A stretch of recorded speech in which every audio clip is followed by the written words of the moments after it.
بسم اللہ الرحمن الرحیم۔ شروع کرتا ہوں اللہ کے پاک نام سے جو بہت بڑا مہربان نہایت رحم والا ہے۔ دوستوں، بہنوں، بھائیوں، بزرگوں، ہم آپ کو خوش آمدید کہتے ہیں تاریخ ملت اسلامیہ کی 15 نمبر قسط میں۔ تو دوستو، حضور پاک صلی اللہ علیہ وسلم کی رحلت کے بعد، اس دنیا سے جانے کے بعد، امت کی قیادت سنبھالنے کا سوال ہر ایک کے ذہن میں آ رہا تھا۔ اس وقت ہر شخص بے حد غمزدہ اور مضطرب ہو کر یہ سوچ رہا تھا کہ اب کیا ہوگا۔ قدرتی طور پر یہ سوال ذہنوں پر دستک دے رہا تھا کہ اب امت کی کشتی کا ملا کون ہوگا، پیش آمدہ معاملات کس سے پوچھ کر طے کیے جائیں گے، مسائل کے حل کی ذمہ داری کس پر ہوگی، دینی اور شرعی امور میں مسلمان کس سے رہنمائی لیا کریں گے۔ صحابہ اور منصب و اقتدار کے حریص نہ تھے، مگر یہ سوال ضرور ذہنوں میں ابھر رہا تھا کہ رسول پاک صلی اللہ علیہ وسلم کا نائب کون ہوگا۔ رسول پاک صلی اللہ علیہ وسلم کے آخری لمحات تک حضرت علی کرم اللہ وجہہ اور حضرت عباس رضی اللہ تعالیٰ کو اپنے خاندانی قرب کی وجہ سے کسی حد تک گمان تھا کہ آپ صلی اللہ علیہ وسلم شاید ان کے لیے حکومت کی وسیعت فرمائیں۔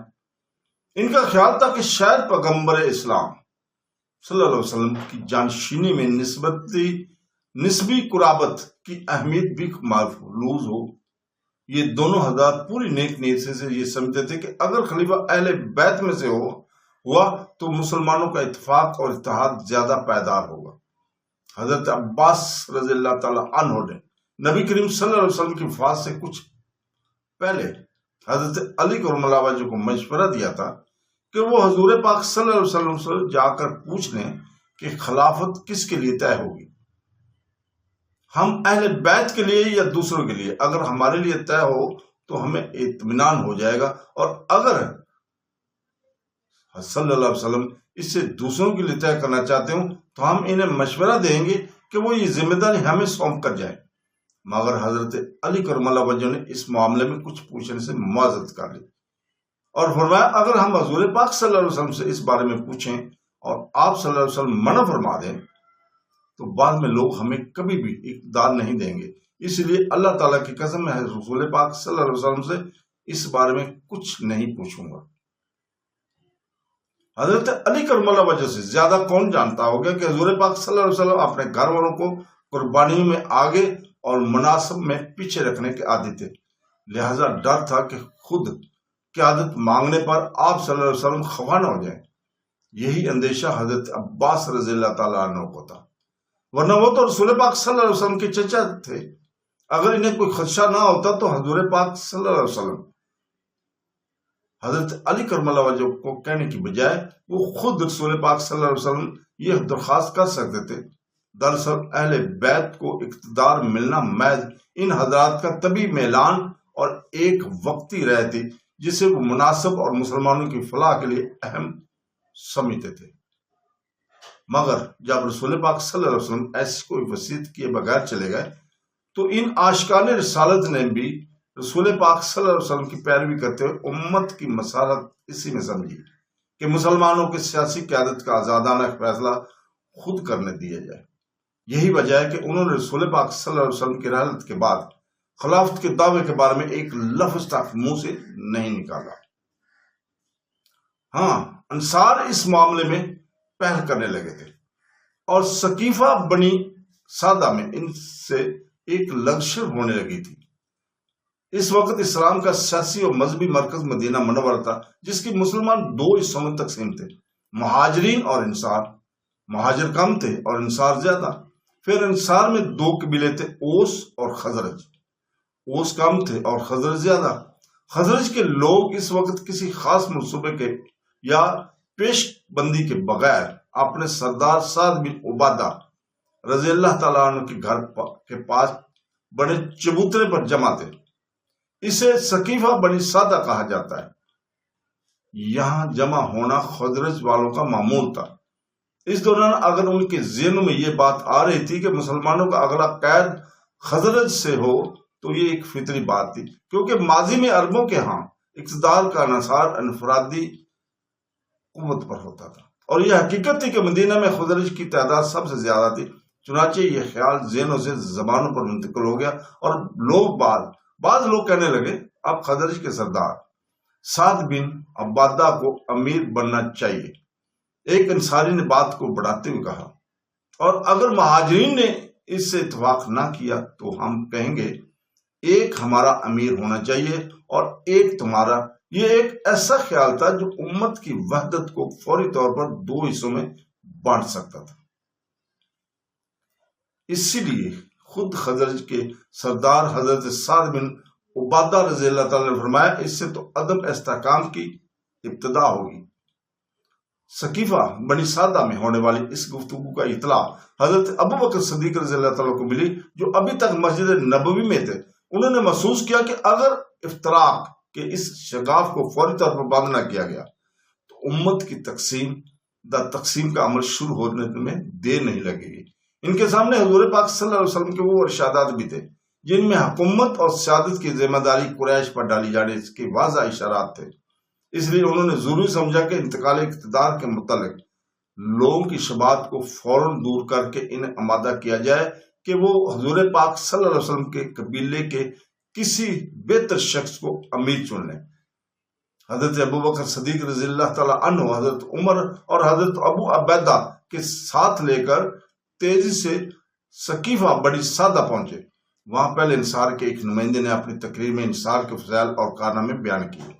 اس کے جواب میں حضرت عمر کرم رضی اللہ تعالیٰ عنہ نے لوگوں کو سمجھانے کے لیے اپنے ذہن میں ایک تقریر تیار کر لی تھی، مگر حضرت ابو بکر صدیق رضی اللہ تعالیٰ نے انہیں بولنے سے منع کر دیا اور خود موقع کی مناسبت سے نہایت موضوع گفتگو فرمائی۔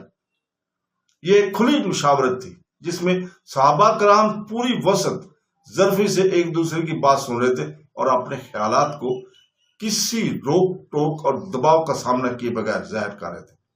سب کا مقصد ایک تھا اور وہ یہ کہ رسول پاک صلی اللہ علیہ وسلم کی عدم موجودگی میں مسلمانوں کی مرکزیت متاثر نہ ہونے پائے اور ایک مستحکم سیاسی نظام تشکیل پائے۔ اس مجلس سے مشاورت کو جو حضور پاک صلی اللہ علیہ وسلم کے بعد پہلی بڑی مشاورت تھی، مسلمان میں شرعیت کا اہم سنگ میل کہا جا سکتا ہے۔ حضرت ابو بکر صدیق رضی اللہ تعالیٰ عنہ ارشادات نبوی کی روشنی میں قریش کے قیادت کو ضروری سمجھتے تھے، جبکہ انصار میں سے کسی کو امیر بنانے پر خود انصار بھی متفق نہ ہوتے۔ اوس والوں کو امیر بنایا جاتا تو خزرج والے ناراض ہوتے، خزرج والوں کو بنایا جاتا تو اوس والے مطمئن نہ ہوتے۔ حضرت ابو بکر صدیق رضی اللہ تعالیٰ نے اسلام کی ابتدا سے بات شروع کرتے ہوئے فرمایا، اللہ نے محمد صلی اللہ علیہ وسلم کو ہدایات اور دین حق دے کر مبعوث کیا، بس اللہ نے ہمارے دلوں اور پریشانی کو تھام کر ہمیں ان کی دعوت قبول کرنے کی سعادت بخشی۔ آپ نے انصار کو قومی اور دینی خدمات کو سراہتے ہوئے انہیں خراج تحسین پیش کیا اور فرمایا آپ ان تمام فضائل کی بجا طور پر حقدار ہیں جن کا آپ نے ذکر کیا ہے۔